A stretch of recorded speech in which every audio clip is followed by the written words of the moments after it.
Merhaba arkadaşlar, kanalıma hoş geldiniz. Bugün 1-1,5 yaşındaki çocukların kullanabileceği büyüklükte yandan bağcıklı önlük süveter çalışması yapacağız. Süveterimizin ön bedeni biraz kısa, arka bedeni uzun olacak. Üzerindeki Y burgu ve ajur çalışmasını arkadaşlar daha önceki videolarımda anlatmıştım ayrıntılı şekilde. Yine burada da tüm sıralarını anlatacağım. Süveterin orijinali arkadaşlar bu şekilde tomurcuklu. Yine ajur çalışmasında o kısa videomda eğer tomurcuk koymak isterseniz bunları da hangi sırada nasıl koyacaksınız onu anlattım. Şimdi kullanacağım malzemeleri de söyleyeyim arkadaşlar. Daha sonra birlikte yapımına geçelim. İp olarak Alize'nin Baby Best'ini kullandım. 100 gram ağırlığında, 240 metre uzunluğunda. 1,5 yumak ip yeterli arkadaşlar. Şiş olarak da 4 numaralı misinalı şiş kullandım. Videoma geçmeden önce kanalıma abone olarak yapacağınız beğeni ve yorumlarla beni desteklerseniz çok sevinirim. Şimdi hazırsak bu güzelliği yapmaya başlayalım.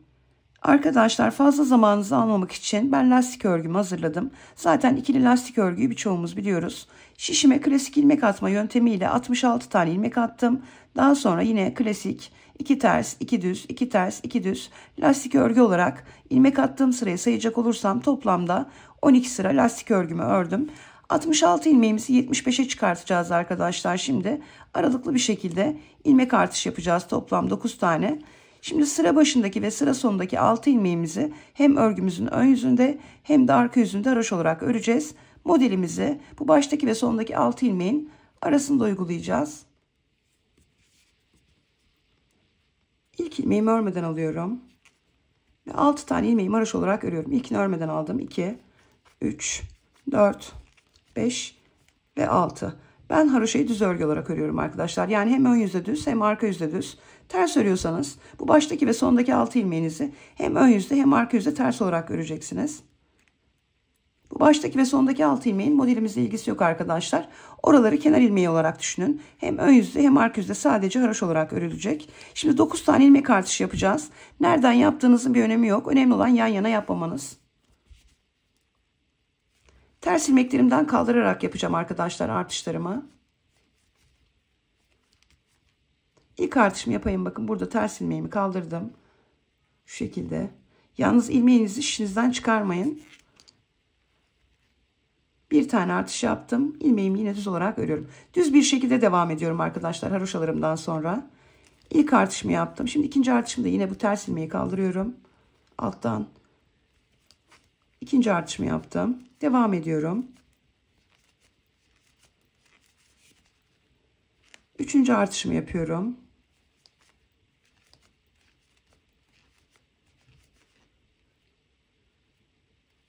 Dördüncü artışımı yaptım. Devam ediyorum düz örgülerle.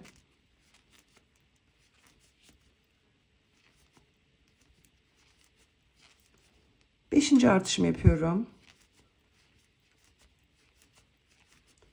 Altıncı artışımı yapıyorum.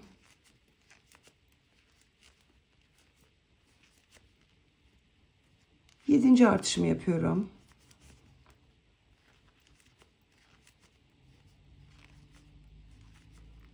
Sekizinci artışımı yapıyorum.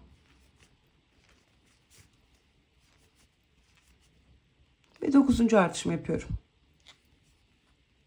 Düz olarak devam ediyorum. Sondaki 6'ya kadar.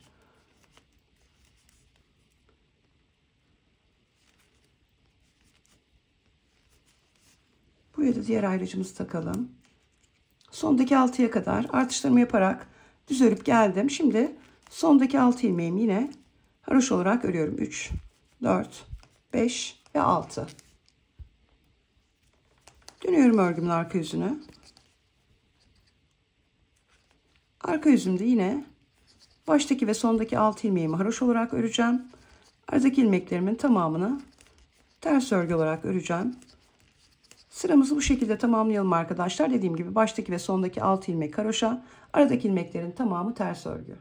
Evet arkadaşlar, arka sıramda baştaki ve sondaki 6 ilmeğim haroşa, aradaki ilmeklerimi ters örgü olarak örüp tamamladım. Şimdi modelimizle devam edeceğiz.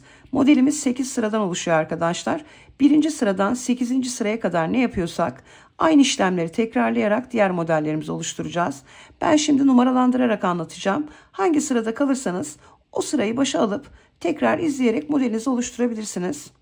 Şimdi birinci model sıramızda örgümüzün ön yüzündeyiz. Baştaki 6 tane ilmeğimizi haroşa olarak örüyoruz. Bu 8 sıramızın tamamını birlikte yapacağız. Ayrıcımı aldım bu tarafa. 6 tane ilmeğimiz olarak örüyorum. 2, 3, 4, 5, 6. Şimdi arkadaşlar Y burgu çalışması yapacağız. Geçen hafta biliyorsunuz kanalımda anlatmıştım. Şimdi bu 12 ilmek üzerine kuracağız bu burgumuzu. Başında ve sonunda da birer tane ters ilmek yapacağız. 6 tane düzümden sonra bir tane ters örüyorum. Şimdi Y burgumu yapacağım. Şişim ön tarafta 4. 5. ve 6. ilmeğime giriyorum. Arkadaki ilmeğimi bu şekilde kaydırıyorum. Bu şişim de dolayısıyla çıkmış oldu. Şimdi tekrar bu 3 tane ilmeğimi diğer şişime alıyorum. Buradaki ilmeklerimi de yine aktarıyorum. Ve 6 ilmeğimi düz örgü olarak örüyorum. 2, 3, 4, 5, 6. Tersimizi ördük. 6 tane ilmek üzerinde burgu çalışmamızı yaptık. Şimdi diğer 6 ilmek üzerinde burgu çalışmamızı yapacağız. Bu defa şişimiz arka tarafta. 4. 5. ve 6. ilmeğimize girdik. Ön taraftaki şişimizi kaydırıyoruz. İlmeklerimizi çıkardık. Tekrar ilmeklerimizi yerine koyuyoruz. Diğer 3 taneyi de bu tarafa alıyoruz. Ve 6 ilmeğimizi düz örgü olarak örüyoruz. 3, 4, 5 ve 6. Burguların bence en güzeli arkadaşlar aparat kullanmadan yapabiliyorsunuz. Ama aparat kullanmak isterseniz, zorlanıyorsanız kullanabilirsiniz. Şimdi arkadaşlar buradaki amaç ortadaki 3 tane ilmeği başa almak. Burada da yine sondaki 6 ilmeğin ortadakini başa almak, baştakini ortaya almak. Şimdi burada ne yapmıştık? 6 haroşamızı ördük. 6 tane düzümüzü ördük. Burgumuzun bu tarafındaki ters ilmeğimizi ördük. 12 ilmek üzerinde burgu çalışmamızı yaptık. Şimdi yine burgumuzun diğer tarafı içinde bir tane ters örüyoruz. Şimdi devam ediyoruz. 8 tane düz. 1, 2, 3, 4, 5, 6, 7 ve 8. Ajur çalışmamızı yapacağız şimdi. Şu an yapacağımız ajur çalışması da arkadaşlar kanalımda yine mevcut. Şimdi bakın 8 tane düz ördükten sonra 2 tane ilmeği soldan sağa doğru birlikte alarak kesiyorum. Bir tane doluyorum. Bir düz örüyorum. Bir ters örüyorum. Bir düz örüyorum. Bir kez daha doluyorum. 2 ilmeği bu defa sağdan sola doğru kesiyorum. Diğer tarafında da yine 8 tane düz öreceğim. 1, 2, 3, 4, 5, 6, 7 ve 8. Bu tarafı da yine aynı şekilde burgu çalışmamızı yapacağız. Burgumuza başlamadan bir tane ters ilmeğimiz vardı. Ters olarak örüyoruz. Şimdi yine aynı şekilde arkadaşlar şişimiz ön tarafta ilk burgumuzu yaparken 4. 5. ve 6. ilmeğime girdim. Arkadaki şişimi kaydırıyorum ve ilmeklerime bu tarafı kurtardıktan sonra tekrar şişim alıyorum.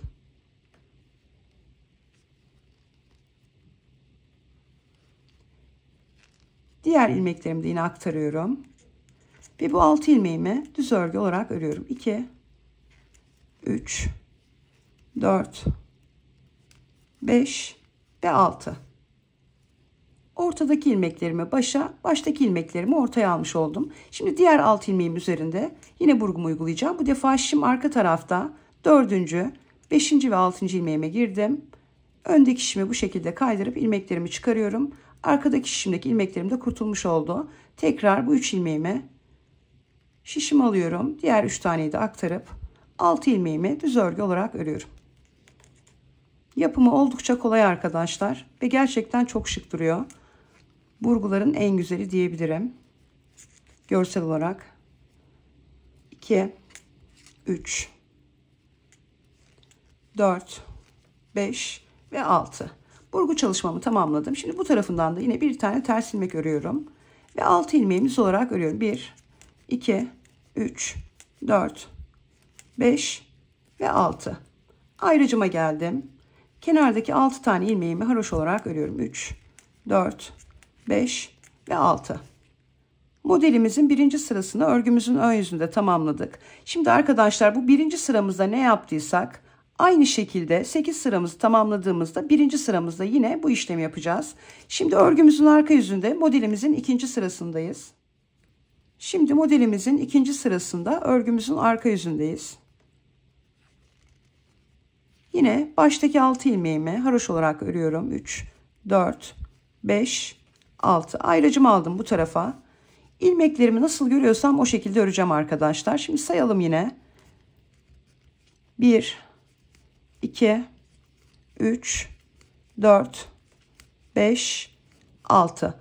6 tane ilmeğimi ters ördüm. Ön yüzde düz örmüştüm. Bir tane düz örüyorum. Burgumun kenarındaki ters ilmekler arka yüzde düz. Düzümü ördüm. Burguma ait 12 tane ilmeğimi ön yüzde düz örmüştüm. Arka yüzde bu 12 ilmeğimi ters örgü olarak örüyorum.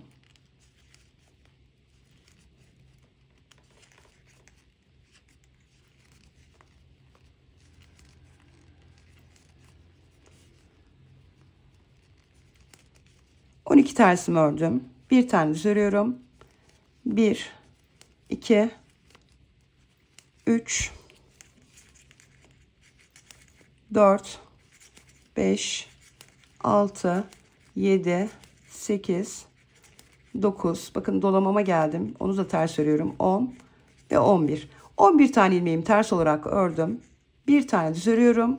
Tekrar 11 tane ilmeğimi ters olarak örüyorum. 1, dolamam 2, 3, 4, 5, 6, 7, 8, 9, 10 ve 11. 11 tersimi ördüm. Şimdi bir tane düz örüyorum arkadaşlar. İlmeğim düz. Çünkü neden? Bu burgumuzun kenarındaki ters ilmek bu tarafta da var bir tane. Aradaki 12 tane burgu ilmeğimi ters örgü olarak örüyorum. 2, 3, 4, 5, 6, 7, 8, 9, 10, 11 ve 12. 12 tersimi ördüm. Bir tane düz örüyorum. 6 ilmeğimi ters olarak örüyorum. 2, 3, 4, 5 ve 6. 6 tersimi ördüm. Sondaki 6 ilmeğimi haroş olarak örüyorum. Modelimizin ikinci sırasını örgümüzün arka yüzünde tamamladık. Her ikinci sıramıza geldiğimizde de örgümüzün arka yüzünde yapacağımız işlem bunun aynısı olacak arkadaşlar. Şimdi modelimizin üçüncü sırasında örgümüzün ön yüzündeyiz. Yine kenardaki 6 tane ilmeğimizi haroş olarak örüyoruz. 2, 3, 4, 5 ve 6. 6 haroşamı ördüm. Ayrıcımı aldım bu tarafa. Yine 6 tane ilmeğimiz olarak öreceğim. 1, 2, 3, 4, 5, 6. Bir tane ters örüyorum. 12 tane ilmeğimiz olarak örüyorum. 1, 2, 3, 4, 5, 6, 7, 8, 9, 10, 11, 12. 12 düzümü ördüm. Bir tane ters örüyorum. Şimdi 7 tane ilmeğimiz olarak örüyorum. 1, 2, 3, 4, 5, 6 ve 7. 7 düzümü ördüm. 2 ilmeğimi soldan sağa doğru birlikte alarak kesiyorum. Bir tane doluyorum. 2 tane düz örüyorum. Bir tane ters örüyorum. Tekrar 2 tane düz örüyorum.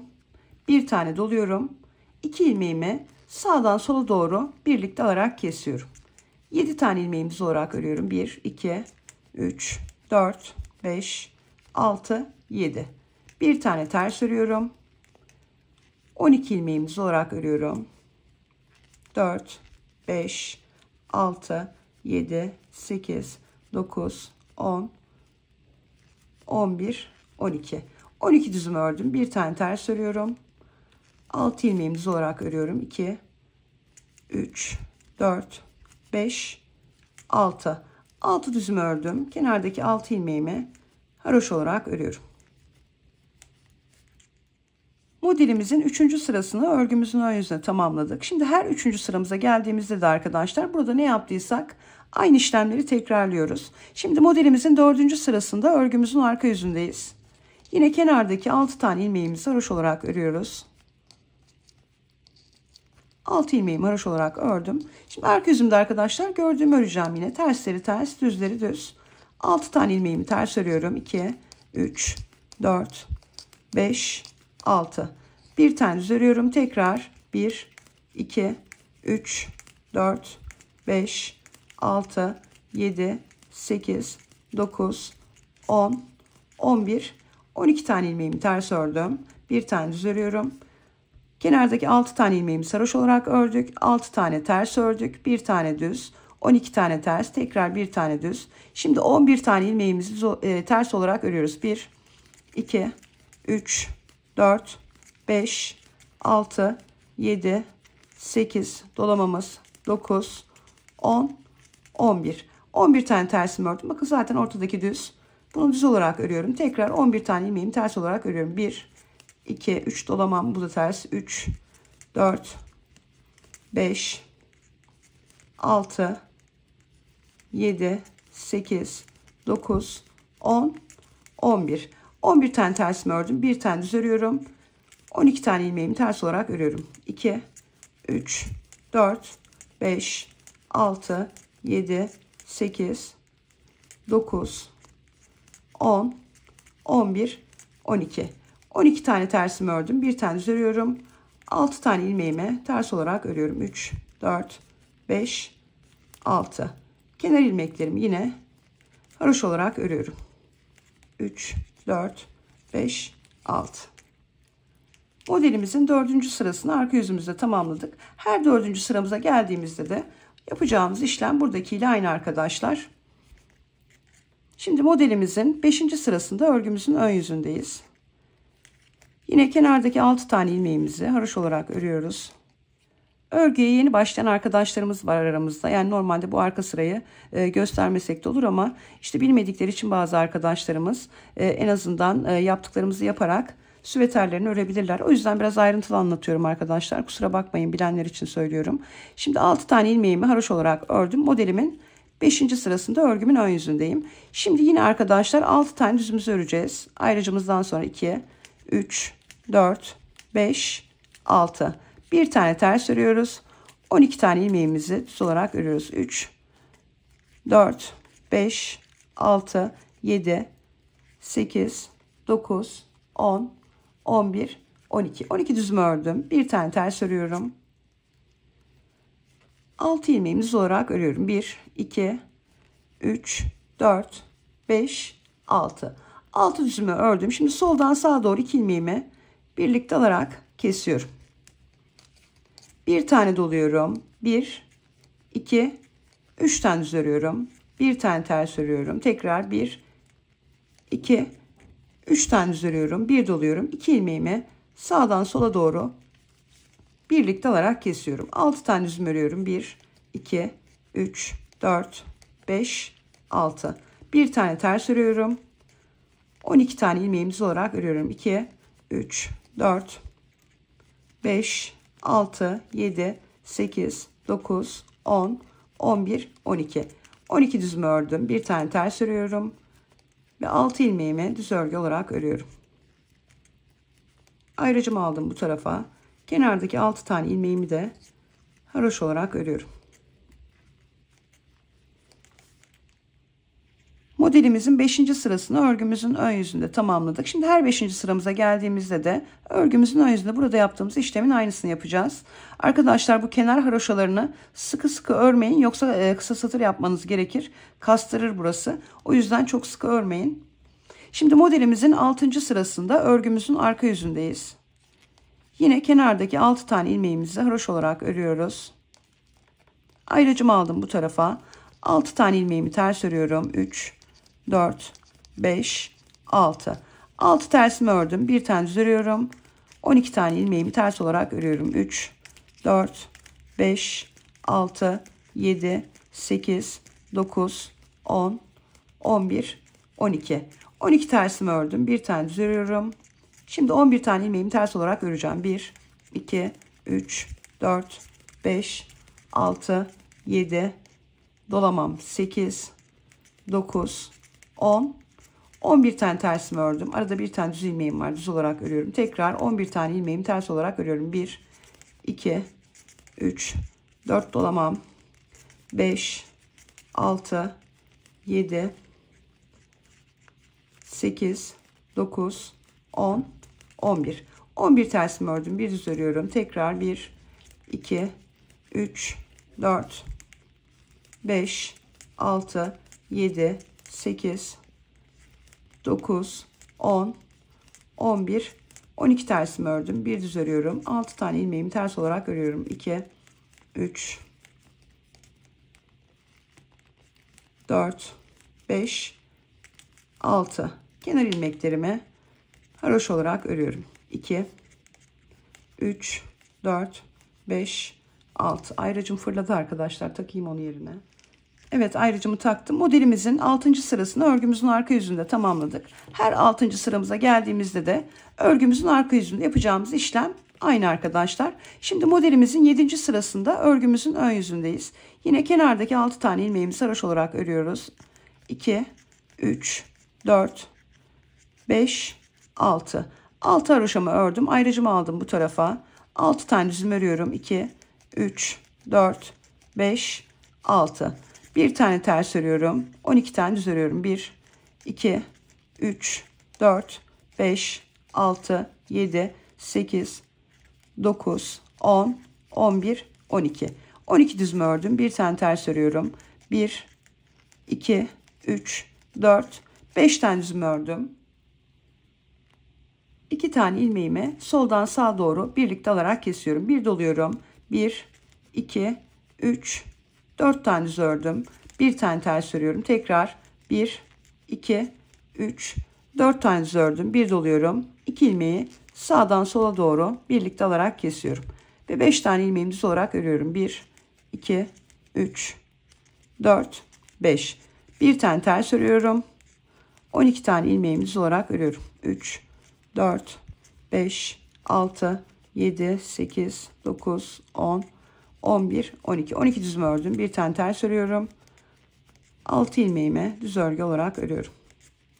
Ayrıcımı aldım bu tarafa. Kenardaki 6 tane ilmeğimi de haroş olarak örüyorum.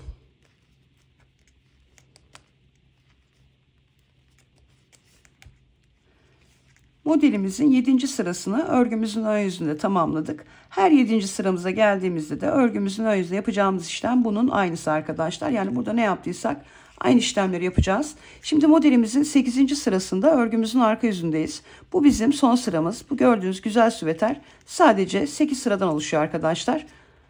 Aynı işlemleri tekrarlayacağız sadece. Şimdi yine 8. sıramda örgümün arka yüzünde kenardaki 6 tane ilmeğimi haroş olarak örüyorum. Ayrıcımı aldım bu tarafa. 6 tane ilmeğimi ters örüyorum. 3, 4, 5, 6. Bir düz örüyorum. 12 tane ilmeğimi ters olarak örüyorum. 3, 4, 5, 6, 7, 8, 9, 10, 11, 12. 12 tersimi ördüm. Bir düz örüyorum. 1, 2, 3, 4, 5, 6, ajurum 7, 8, 9, 10, 11 tane tersimi ördüm. Bir tane düz örüyorum. Tekrar 11 tane ilmeğimi ters olarak örüyorum. 3, 4, 5, 6, 7, 8, 9, 10, 11. 11 tane tersimi ördüm. Bir düz örüyorum. 12 tane ilmeğimi ters olarak örüyorum. 3, 4, 5, 6, 7, 8, 9, 10, 11, 12. 12 tersimi ördüm. Bir düz örüyorum. 6 ilmeğimi düz olarak örüyorum. Ters olarak örüyorum. Bir tane düz ördüm. 3, 4, 5, 6. 6 tersimi ördüm. Ayrıcımı aldım bu tarafa. Kenardaki 6 tane ilmeğimi de haroş olarak örüyorum. Evet arkadaşlar, modelimizin 8. yani son sırasını da örgümüzün arka yüzünde birlikte tamamladık. Şimdi her 8. sıramıza geldiğimizde de örgümüzün arka yüzünde yapacağımız işlem burada yaptığımız işlemin aynısı. Şimdi arkadaşlar anlatılacak artık bir şey yok. Çünkü 1. sıradan 8. sıraya kadar numaralandırarak anlattım. Şimdi burada 1. sıramızda ne yaptıysak altındaki ilmeklerin şekline bakmaksızın aynı şekilde modelimizi uygulayacağız. 2, 3, 4, 5, 6, 7, 8 olarak devam edeceğiz. Sonra tekrar 1. sıradan 8'e kadar yaptıklarımızı yapacağız. Ve bu şekilde tekrarlayarak aynı şeyleri devam edeceğiz.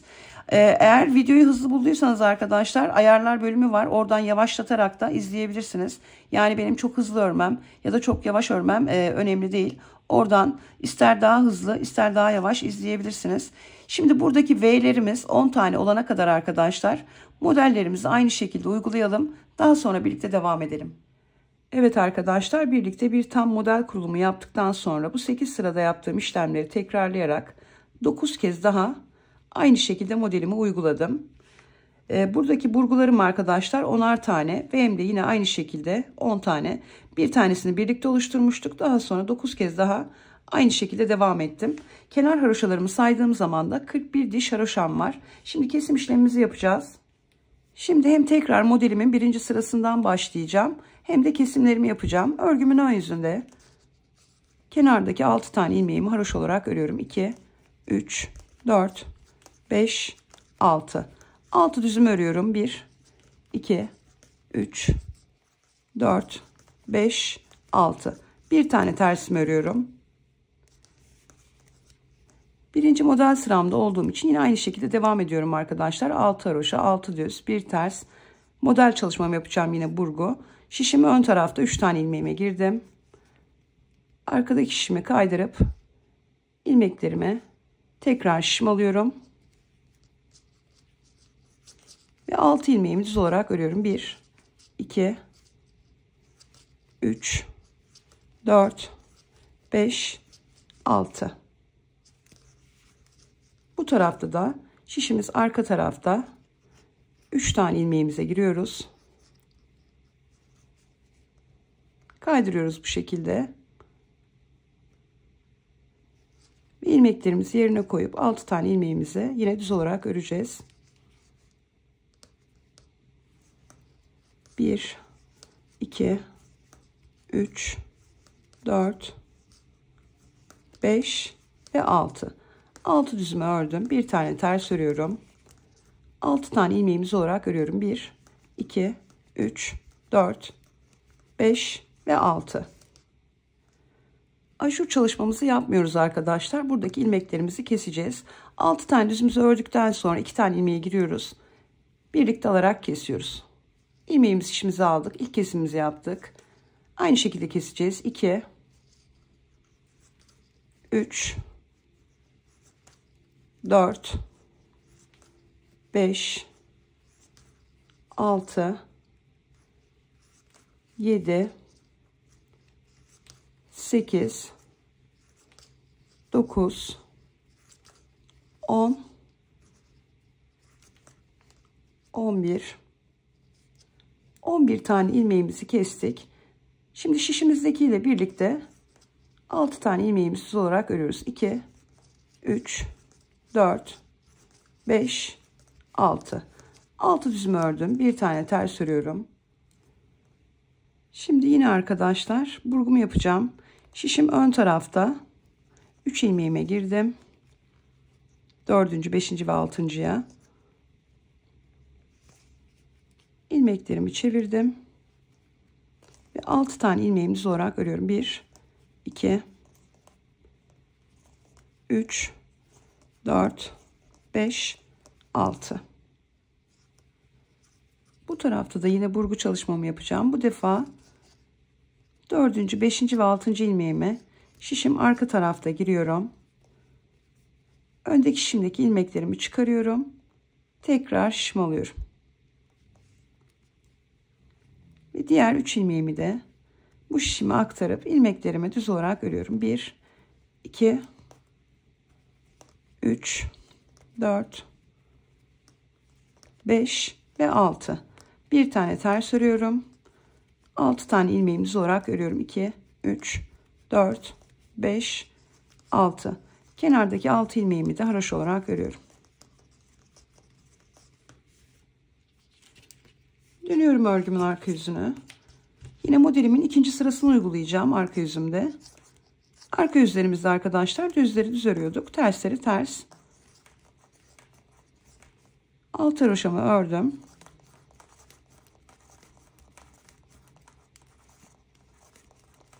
Altı tane ters ördüm. Bir tane düz örüyorum. 12 tane ilmeğimi ters olarak örüyorum. 2, 3, 4, 5, 6, 7, 8, 9, 10, 11 ve 12. 12 tersimi ördüm. Bir tane düz örüyorum. 1, 2, 3, 4, 5 ve 6. 6 ilmeğimi de ters olarak ördüm. Dönüyorum örgümün ön yüzünü. Önce bir omzumuzu bitireceğiz arkadaşlar. Daha sonra diğerine. Şimdi modelimizin 3. sırasındayız. Buradan 3 tane ilmek keseceğiz arkadaşlar. Yakamız için 2 taneye girdim. Kestim. İkinciyi kesiyorum.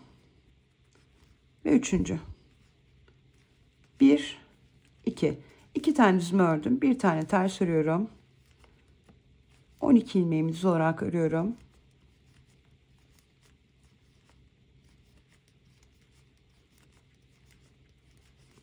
Bir tane ters. 6 tane düz.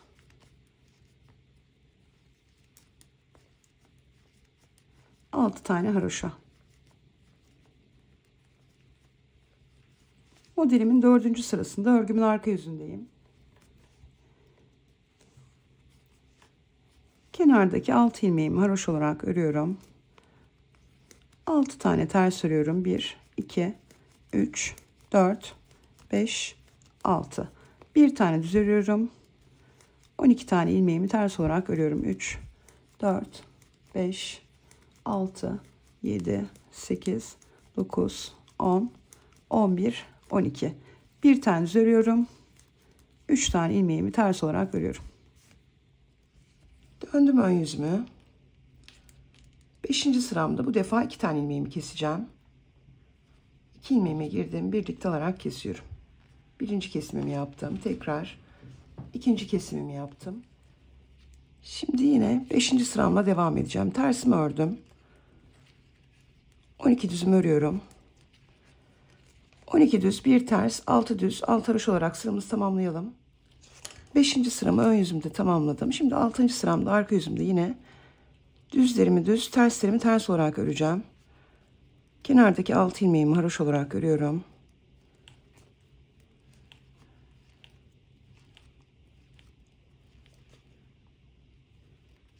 Altı tane tersimi örüyorum.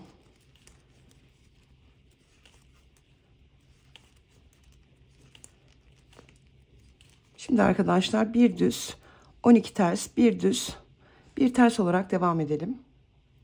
Arka yüzümü tamamladım. Şimdi ön yüzümdeyim. Modelimin 7. sırasında bir tane ilmek kesiyorum bu defa. 3 2 1 olarak kestik arkadaşlar. Artık kesim yapmayacağız. Yine 12 tane düz, bir tane ters, 6 düz, 6 haroşa olarak örelim. 7. sıramı ön yüzümde tamamladım. 8. sıramda örgümün arka yüzündeyim yine. 6 haroşamı ördüm. 6 tane ters, bir tane düz ve 13 tane ters öreceğiz arkadaşlar. Örelim. Evet arkadaşlar 8. sıramı örgümün arka yüzünde tamamladım. Şimdi yine 1. sıramızda yaptığımız gibi burgu çalışmamızı yapacağız. Bu ilk ilmeği örmeden alıyoruz. Bu bizim kenar ilmeğimiz artık. Şimdi buraya arkadaşlar 12 ilmek üzerine her zaman yaptığımız gibi burgularımızı yapalım. 1. sıramda burgu çalışmamı yaptım. Şimdi örgümün arka yüzünde 2. sıramdayım. Yine arkadaşlar haroşalarımızı haroşa, düzleri düz, tersleri ters olarak öreceğiz. Sıramızı tamamlayalım. Arka sıralarımız zaten hep aynı. Evet arkadaşlar 2. sıramı örgümün arka yüzünde tamamladım. Şimdi arkadaşlar burada 3. sıramızla devam edeceğiz. Ön yüzümüzde de burgu yaptığımız 1. sıramız dışında düzleri düz, tersleri ters olarak örüyoruz.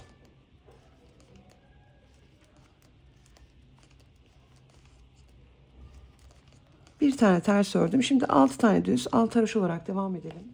Örgümüzün arka yüzünde 4. sıramızı da tamamlayalım. 4. sıramı tamamladım. Şimdi 5. sıramda arkadaşlar artık omuz düşürme yapacağız. Yine ilmeklerimizi gördüğümüz şekliyle 5. sıramızda örüyoruz.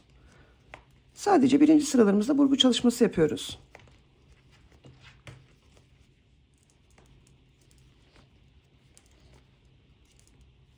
...12 düzümü ördüm. Bir tane ters örüyorum. Ve bir tane düz örüyorum. Burada 5 tane düzüm, 6 tane haroşam kaldı. Dönüyorum örmeden bu tarafa. İpim kendimden tarafta bu şekilde. Bana bakan kanadından girdim ilmeğime. Örmeden şişim alıyorum. İpimi arkadan bu şekilde öne doğru gerdiriyorum. Bakın 2 tane ilmek görüntüsü elde ettim. Ve şimdi bir tane düz ördüm. 13 tane ilmeğimi ters olarak örüyorum. Kısa satır çalışması yapıyoruz arkadaşlar. Omzumuz biraz düşük olsun diye.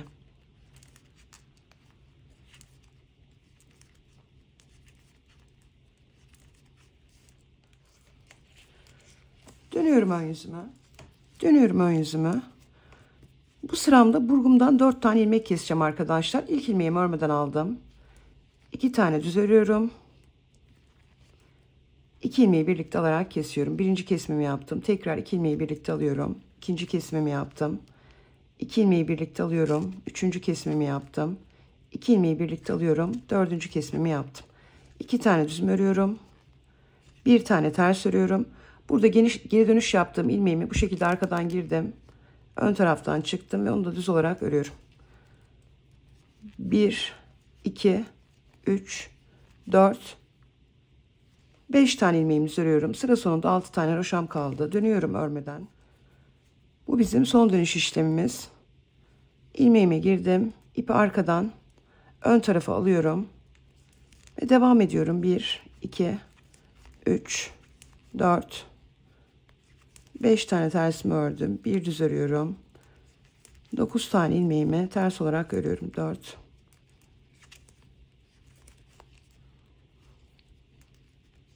5, 6, 7, 8, 9.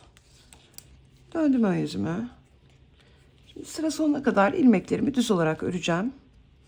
Ve bu omzumu tamamlamış olacağım.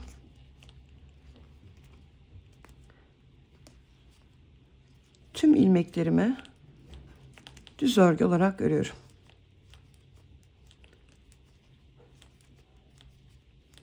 Haroşayı ters örüyorsanız arkadaşlar yine burayı ters olarak örün. Bu taraftaki ilmeklerimizi düz örüyoruz.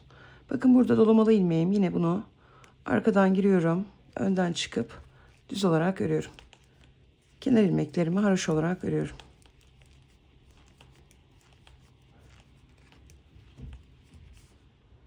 Evet arkadaşlar, bir tarafın yaka kesimini ve omuz düşürmesini yaptık. Şimdi diğer tarafta da burada yaptığımız işlemlerin aynısını tekrarlayacağız.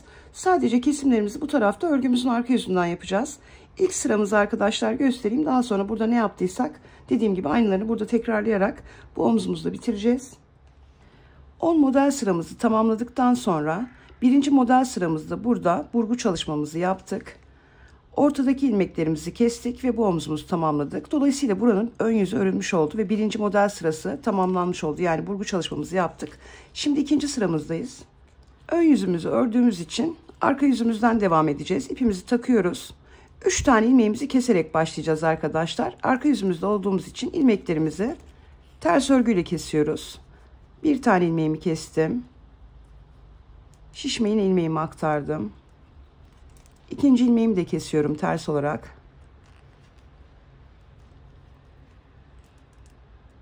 Ve üçüncü ilmeğimi kesiyorum.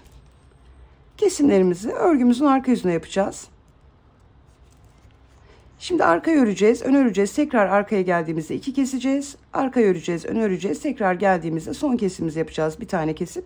Sonra burada yaptığımız işlemlerin aynısını tekrarlayacağız. Şimdi tamamlayalım arkadaşlar. Diğer omuz çalışmamı da tamamladım. Arka bedenimizle devam edeceğiz arkadaşlar. Arka bedenimiz düz örgü olduğu için videosunu çekmedim. Şişime 66 ilmek atarak başladım ve ön bedenimde olduğu gibi ilmek attığım sırayı sayacak olursam 2 ters 2 düz 12 sıra lastik örgümü ördüm. Daha sonra artış yapmadık arkadaşlar. Burgumuz için ön bedende artış yapmıştık biliyorsunuz. Arka bedende artış yapmadan 66 ilmekle baştaki ve sondaki 6 ilmeği haroşa, aradaki ilmekleri ön yüzde düz, arka yüzde ters olarak ördüm. Ön bedenimizin yaka kesimine geçtiğimizde, yani artık model kurulumunu bitirdiğimizde kenardaki haroşa sayımız 41'di. Bunda arkadaşlar 49. Yani 8 haroşa sırası fazla öreceğiz arka tarafın uzun olması için. Şimdi burada da yine kesim işlemi yapacağız.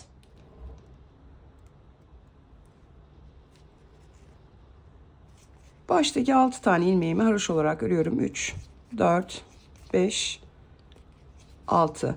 18 tane ilmeğimiz olarak öreceğim. 1, 2, 3, 4, 5, 6, 7, 8, 9, 10, 11, 12, 13, 14, 15, 16, 17, 18. 6 haroşamı 18 düzümü ördüm. Şimdi 18 tane ilmeğimi keseceğim. 1, 2, 3, 4, 5, 6, 7, 8, 9, 10. Bu şekilde 18 tane ilmeğimizi keselim. 18 tane ilmeğimi kestim arkadaşlar. Şimdi bu tarafta da 6 tane haroşam, şişimdeki ilmekle birlikte 18 tane düz ilmeğim var. Yani toplam haroşalarım dahil 24 tane ilmeğim var. Şimdi 10 tanesini düz olarak örüyorum. İlk ilmeğim şişimde zaten kesim yaptığım için 1, 2, 3, 4, 5, 6, 7, 8, 9, 10. 10 tane ilmeğimizi ördüm. Şimdi kenarda 2, 4, 6 haroşam var. 2, 4, 6, 8 tane ilmeğim var düz. Şimdi bir tanesini düz olarak örüyorum yine. Burada 11 tane ilmeğim var. Bu tarafı örmeden döndüm. İlk ilmeğimi örmeden alıyorum. İpimi arkadan ön tarafa alıp ilmeklerimi ters örgü olarak örüyorum.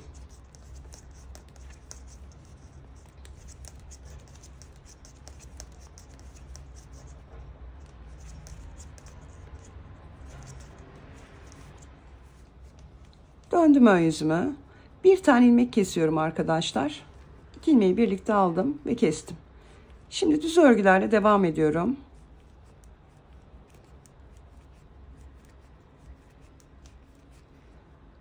Bakın geri dönüş yaptığım ilmeğim ikili gibi duruyor. Bunu bu şekilde girdim ve düz olarak örüyorum. Devam ediyorum. 1, 2, 3, 4, 5, 6 ve 7. 7. ilmeğimi düz olarak ördüm. Kenarda 6 tane haroşa ilmeğim kaldı. Son dönüşümü yapıyorum. Aynı şekilde devam ediyorum.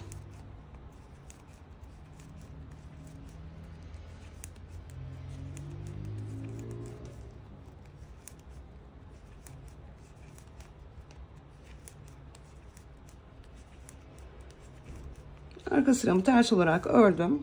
Ön yüzü dönüyorum. Şimdi arkadaşlar bu bizim artık son sıramız. Yine 2 tane ilmeği birlikte alarak kesiyorum. Toplamda 2 tane ilmek kesmiş oldum. Bir burada, bir burada. Şimdi ilmeklerimin tamamını sonda 6 ilmeğim kalana kadar düz olarak örüyorum. Sondaki 6 ilmeğimi haroşa olarak öreceğim.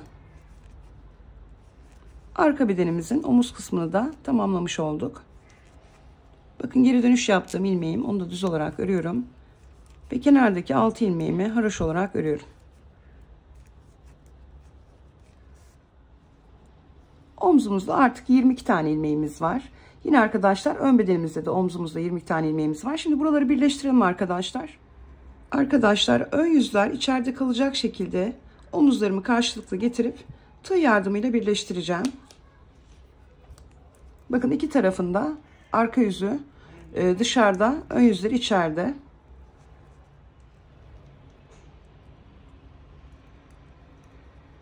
Kaydırma yöntemiyle birleştireceğiz. Daha önce birçok kez yaptık. 2 ilmeğime girdim. Önce ikisinden çıktım. Daha sonra bir buradan aldım. Bir buradan 3 ilmeğimi birlikte alarak kestim. Bir buradan aldım. Bir diğer taraftan 3 ilmeğimi birlikte alarak kestim. Bu şekilde arkadaşlar sona kadar tüm ilmeklerimizi keselim. Evet arkadaşlar, omuz birleştirmemi tamamladım. Şimdi bu taraftaki omzumuzda da yine 2 tane kesim yapacağız. İpimizi takacağız. Arka taraftan bir tane keseceğiz, öreceğiz, döneceğiz, tekrar geleceğiz. Bir kesim daha yapacağız. Dediğim gibi burada yaptığımız işlemlerin aynısını burada da tekrarlayacağız. Yine omuz düşürmemizi yapacağız. 2 kez kısa satır tekniği uygulayacağız. Daha sonra arkadaşlar diğer omzumuzla aynı şekilde birleştireceğiz. Tamamlayalım. Evet arkadaşlar, diğer omzumu da tamamladım. Şimdi yakamızı yapacağız. Omuz birleştirme yaptığımız noktadan Şişimizle giriyoruz. İlmek çıkarıyoruz. Ve her gözeneğe girerek arkadaşlar bir tane ilmek çıkaracağız. Bu şekilde.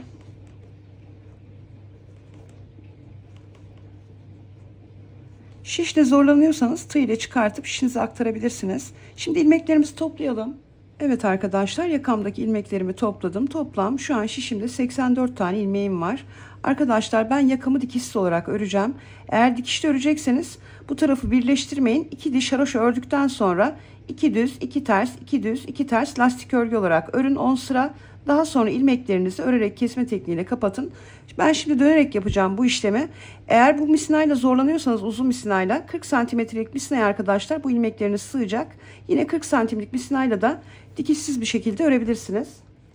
İlmeklerimi toplarken düz örgü örerek toplamıştım biliyorsunuz. Şimdi ikinci turuma geçtiğim için dönerek örgü yapıyorum. Yani dikişsiz örgü yaptığım için bu sıramı ters örgü olarak öreceğim. Haroşa aklınızda bulunsun arkadaşlar. Dikişsiz örüyorsanız dönerek bir sıra düz, bir sıra ters örülür. Şimdi ön yüzde 2 diş haroşamızı gördükten sonra burada yaptığımız gibi 2 ters, 2 düz klasik lastik örgü öreceğiz. 8 ya da 10 sıra örebilirsiniz. Daha sonra ilmeklerinizi örerek kesme tekniğiyle kapatın. Şimdi arkadaşlar tamamlayayım, ben de daha sonra birlikte devam edelim. Evet arkadaşlar, yaka çalışmamı tamamladım. Şimdi kordon bağcığımızı yapacağız. Ben 3 tanesini hazırlamıştım. Şimdi dördüncüyü sizlerle beraber yapacağız. Ön bedenlerin kordon bağcıklarını 21. haroşa sırasına yaptım arkadaşlar. Arka bedenin kordon bağcığını da 25. haroşa sırasına yapacağım. Şimdi alt kısımdan 25 haroşa sırası saydım. 2 ucu açık çorap şişiyle yapacağız arkadaşlar. Eğer bu şekilde şişiniz yoksa normal şişle de yapabilirsiniz. Önce normal şişle göstereyim. 25. haroşama girdim arkadaşlar. Şimdi yukarı doğru haroşalarıma giriyorum. Yani 25'in yukarısına giriyoruz. 3 4 tane ilmeğime girdim ve ilmek çıkardım. Şimdi şişle yapacağımız için önce ilmeklerimizi çıkardık arkadaşlar. Şimdi buradaki ilmeklerimizi bu taraftaki şişimize alıyoruz. Ve bu 4 ilmeğimizi düz olarak örüyoruz. 2 3 4 4 düzümüzü ördük, tekrar kaydırıyoruz ve 4 ilmeğimizi düz olarak örüyoruz. Yani illa 2 ucu açık çorap şişinizin olması gerekmiyor. 4 tane düzümü ördüm, ilmeklerimi diğer şişime aktarıyorum ve 4 ilmeğimi düz olarak örüyorum. Tekrar göstereyim. 4 düzümü ördüm, ilmeklerimi bu şekilde diğer şişime alıyorum ve düz olarak örüyorum.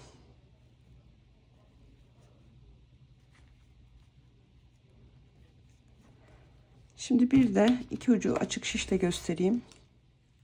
Şimdi 4 tane ilmeğim var burada. Şişimi kaydırıyorum. Bu tarafı da açık olduğu için düz olarak örüyorum. Aynı işlemi yapıyoruz. Az önceki işlemin aynısı arkadaşlar. Yani normal şişle de dediğim gibi yapabilirsiniz. 4 ilmeğimi ördüm. Şişimi kaydırıyorum. Ve tekrar örüyorum. Bu şekilde istediğiniz uzunluğa gelene kadar örün arkadaşlar. Şimdi ben de tamamlayayım. Evet arkadaşlar, kordon bağcık çalışmamı tamamladım. Süveterim son haliyle hazır. Yapacak arkadaşlarıma şimdiden kolay gelsin diyorum. Kanalıma abone olmayı, videolarımı beğenmeyi unutmayın lütfen. Bir sonraki videoda görüşmek üzere.